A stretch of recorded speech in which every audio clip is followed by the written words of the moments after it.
we pay towards the payment of debt? In those 10 years, up to the time Uhuru left, we had paid 5.6. And then in the first financial year of William Samoei Ruto, we paid another 1.4. You can see categorically that is 7 trillion we paid towards this debt. And as we look at 7 trillion payment, what is our outstanding debt? 11 trillion. What is this thing? What is this monster that doesn't go away?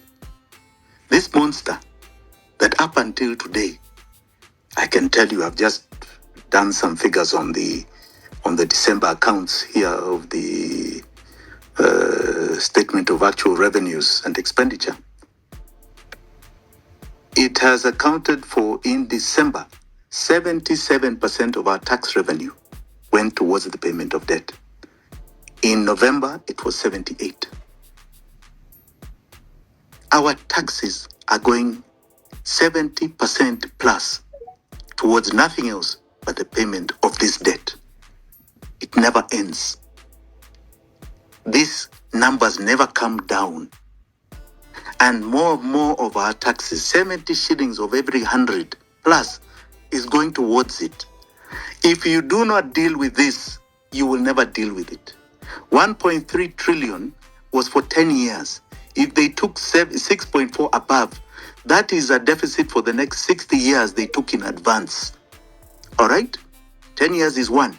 So 6.4 is 10 years, is 60 years that they've taken in advance, that will keep compounding and eating us and eating us and eating us. Every time we produce, anytime we work, anytime we do anything, we are paying 70% of the taxes that we are contributing towards this monster. And this is the biggest theft. The biggest theft to our lives, our livelihoods, our future. It is our enslavement. And unless we say we are going to cut it off, there's nothing else we are doing here. We are wasting time. You can remove Ruto, put who you want. If they do not cut off this thing, it is not about just jailing people. If we do not cut off this slavery, this particular slavery, we are doomed as a nation. And what has happened is that William Ruto, because he was a participant in it, he has enjoyed the spoils of it. He cannot revisit it. He is living the legacy of their regime. That is what has happened. He can't turn it around. He has now got it on his plate. He can't turn it. He knows he has no solution. He knows he's going to fail. And the only thing he can thereafter do is postpone his exit. He is trying and dying to just remain there until the next election. He doesn't even care if he will remove him. He will leave the problem to somebody else and will be crying the same way as we're crying today. He can only resort to tyranny because he cannot solve our problem.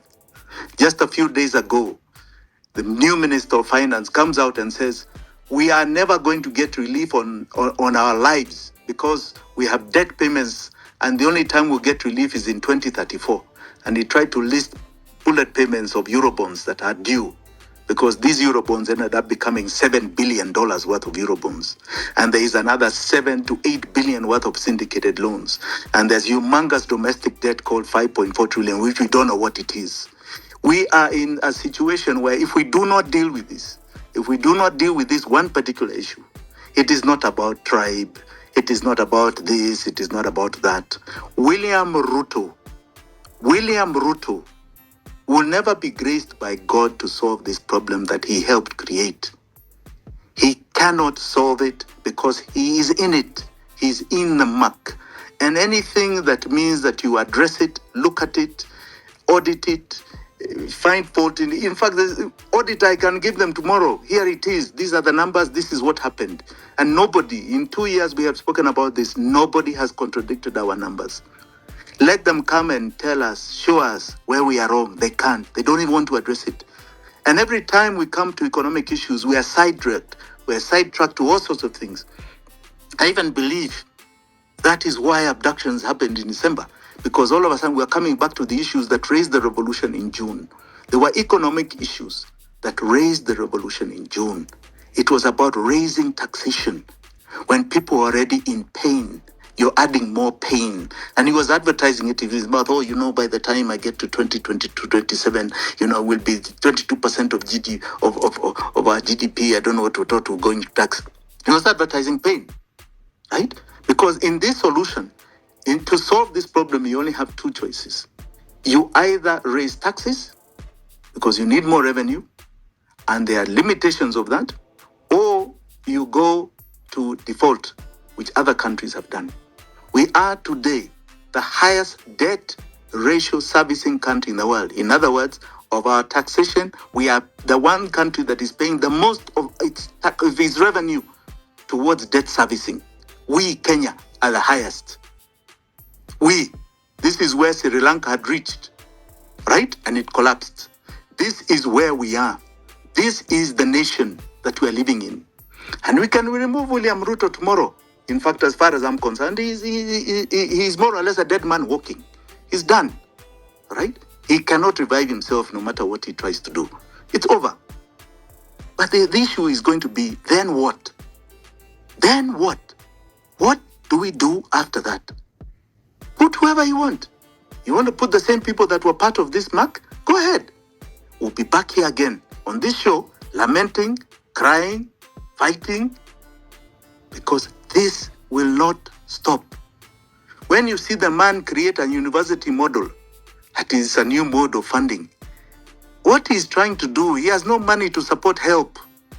And IMF had told him, since you don't want to default, you need to raise taxes and you need to stop your subsidies. He has no money to give help. You create a new thing that is going to become a problem. That problem has ended up going to court and being stopped. Now people have to find school fees. When you hear SHIF and SHA, it's create a new system so that whatever monies that had been there in NHIF, because you have taken them towards payments of debt and other things, now you start a new thing and it's a blunder, it's a mess. Yes, it's because you have no money.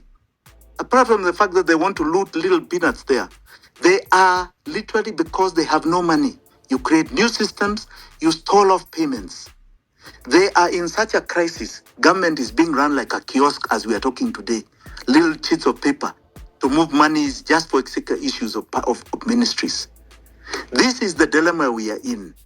And unless we solve this problem, which is a slavery that was created, that amounts, according to our records, to something like $50 billion worth of a heist, world standard beyond your imagination, we are going nowhere. We are not solving it. And we'll keep trying to talk, we'll keep trying to educate, because this is the issue. You can join his government, you can do whatever you want, you will fail. He has no money to deliver anything. He has none. And we are not going to give him. We have reached a saturation point in this country because this situation in economic terms has created two twin devils, inflation and recession.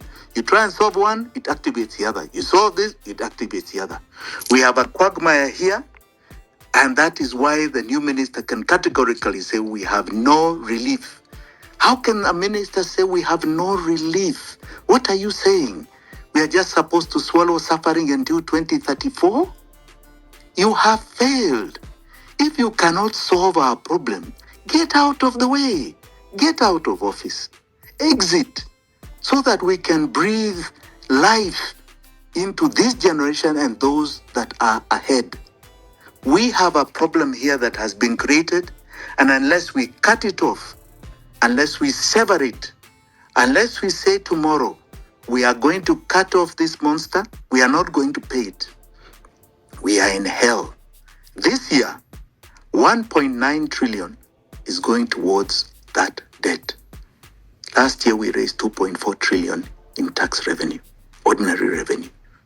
So 1.9 trillion is going to it.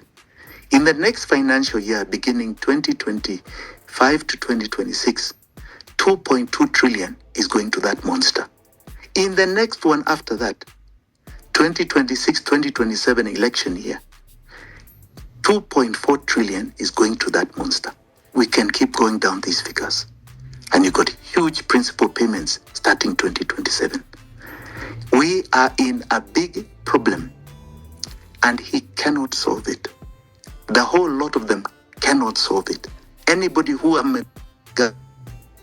solve it will not solve it, because they'll be bought by the same entities. It needs to be cut off, and you free up space for every single Kenyan to breathe.